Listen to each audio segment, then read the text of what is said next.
आज fathers day है। राजनीति और वंशवाद का पुराना नाता है। आजादी के बाद से देश में जब लोकसभा और विधानसभाओं के चुनाव होने शुरू हुए तो राजनीतिक वंशवाद की बेल लगने लगी थी। शुरुआत जवाहरलाल नेहरू की बेटी इंदिरा गांधी से हुई। इंदिरा प्रधानमंत्री पद तक भी पहुंची। इसके बाद राज्यों में भी विरासत को आगे बढ़ाने का काम शुरू होने लगा है। राजस्थान भी इससे अछूता नहीं रहा और आज भी बड़े राजनेताओं के पुत्र या पुत्रियां सत्ता का आनंद ले रहे हैं। प्रदेश में ऐसे कई नेता हैं जो अपनी राजनीतिक विरासत को अच्छे से संभाल रहे हैं या संभालने की तैयारी में हैं। तो कई राजनेता ऐसे भी हैं जो प्रदेश के सीएम तक बने, लेकिन उनके उत्तराधिकारी पिता की तरह अपनी राजनीति की सही शुरुआत भी नहीं कर सके। फादर्स डे पर आपको कुछ ऐसे ही पिता और बेटे बेटियों के बारे में बताते हैं जिसमें सियासत की बेल पर विरासत की फुलवारी महक रही है। आज की युवा पीढ़ी में सफल राजनेता पिता की तरह पुत्र की बात करें तो सबसे पहला नाम सचिन पायलट का आता है। उनके पिता राजेश पायलट जो उत्तर प्रदेश से राजस्थान आए, इसके बाद वे लगातार राजनीति के शिखर तक पहुंचे। तो राजेश पायलट 5 बार के सांसद, केंद्र में कई बार मंत्री भी हो रहे और उनके बेटे सचिन पायलट 2 बार सांसद बने, केंद्र में मंत्री रहे, पीसीसी अध्यक्ष और उप मुख्यमंत्री पद तक वो पहुंचे। अगला नाम आता है अशोक गहलोत का। तीसरी बार राजस्थान के मुख्यमंत्री हैं, 5 बार सांसद रह चुके हैं, केंद्र में कई बार मंत्री रहे, 3 बार पीसीसी अध्यक्ष भी रह चुके हैं। वहीं अशोक गहलोत के बेटे वैभव गहलोत जोधपुर से सांसद का पहला चुनाव हार गए, वर्तमान में आरसीए के अध्यक्ष हैं। तो अगला नाम ऋखब चंद धारीवाल, हाड़ौती का बड़ा चेहरा, राज्य में पूर्व मंत्री, और उनके बेटे शांति धारीवाल राज्य में तीसरी बार मंत्री हैं, कोटा से सांसद और जिला प्रमुख भी रह चुके हैं। अगला नाम रामनिवास मिर्धा, सांसद और केंद्र में मंत्री रहे, उनके बेटे हरेंद्र मिर्धा विधायक और राज्य में मंत्री रह चुके हैं।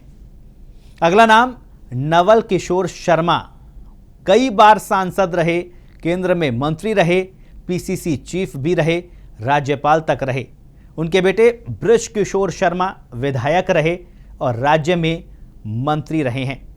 अगला नाम आता है, पिता की बात करें तो परसराम मदेरणा की, जो पीसीसी अध्यक्ष, कई बार राज्य में मंत्री रहे, विधानसभा स्पीकर भी रहे, उनके बेटे महिपाल मदेरणा विधायक और मंत्री रहे, बाद में भवरी कांड में इस्तीफा हुआ और अब तक जेल में ही हैं। और महिपाल मदेरणा की बात करें, विधायक और मंत्री रहे हैं, भवरी कांड में इस्तीफा हुआ, अब तक जेल में है, और उनकी बेटी दिव्या मदेरणा वर्तमान में विधायक है, कांग्रेस से विधायक है, ओसिया से विधायक दिव्या मदेरणा। अगला नाम राम सिंह कसबा, जो सांसद रहे हैं, और उनके बेटे राहुल कसबा वो भी अभी सांसद हैं। अगला नाम आता है जगन्नाथ पहाड़िया का, मुख्यमंत्री रहे, राज्यपाल रहे, केंद्र में मंत्री भी रहे, और उनके बेटे संजय पहाड़िया, ओम प्रकाश पहाड़िया विधानसभा चुनाव हार गए। अगला नाम आता है हरिदेव जोशी का, राज्य में 3 बार मुख्यमंत्री रहे, राज्यपाल भी रहे, और उनके बेटे दिनेश जोशी, जो विधानसभा के चुनाव उनको टिकट दिया गया लेकिन वो हार गए। तो अगला नाम आता है रामनारायण चौधरी का, पीसीसी चीफ रहे, राज्य में मंत्री रहे, और उनकी बेटी रीटा चौधरी वर्तमान में कांग्रेस से विधायक है।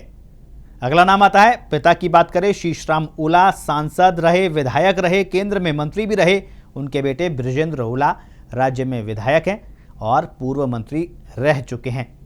राम प्रताप कटारिया भी एक नाम है जो विधायक रहे हैं, लेकिन उनके बेटे उनका नाम ज्यादा रोशन कर रहे हैं। लालचंद कटारिया वर्तमान में राज्य में कैबिनेट मंत्री और केंद्रीय मंत्री भी रह चुके हैं।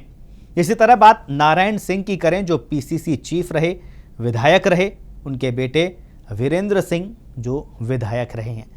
इसी तरह एक बड़ा नाम आता है जसवंत सिंह जसोल का, केंद्रीय मंत्री रहे, वित्त और विदेश मंत्री रह चुके हैं, जबकि उनके बेटे मानवेंद्र सिंह सांसद रह चुके हैं, विधायक भी रह चुके हैं। और इसी कड़ी में एक और नाम आता है सांवर लाल जाट का, जो कि केंद्रीय और राज्य मंत्री भी रहे हैं।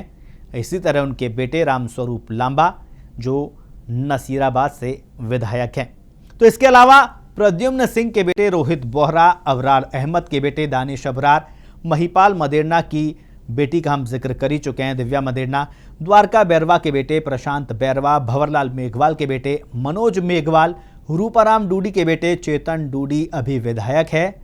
इतना ही नहीं, सरकारी मुख्य सचेतक डॉक्टर महेश जोशी के बेटे रोहित जोशी, चिकित्सा मंत्री के बेटे सागर शर्मा, दीपेंद्र शेखावत के बेटे बालेंदु शेखावत सहित कई नेताओं के बेटे अगला चुनाव लड़ने के लिए तैयार हो रहे हैं। तो हम उम्मीद करते हैं कि फादर्स डे पर यह राजनीतिक प्रस्तुति आपको पसंद आई होगी। फिलहाल इतना ही। नमस्कार।